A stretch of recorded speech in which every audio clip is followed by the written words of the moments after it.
happened around noontime today. The girlfriend ran to a nearby business to call for help. Tori Wells has been on the scene for several hours now and joins us live. And Tori, this was no doubt a pretty dangerous job for first responders as well.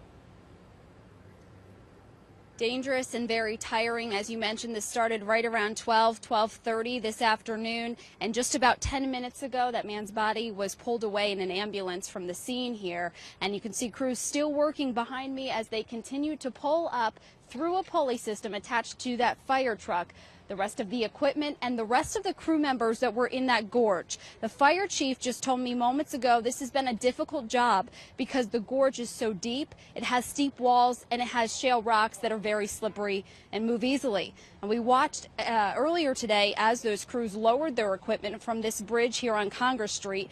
As I mentioned, they even lowered one firefighter down that way as well. The chief said it would be too hard to carry all of that equipment in. Fire chief tells me this all started when a young woman ran to a nearby garage and told them to call 911 that her boyfriend was drowning.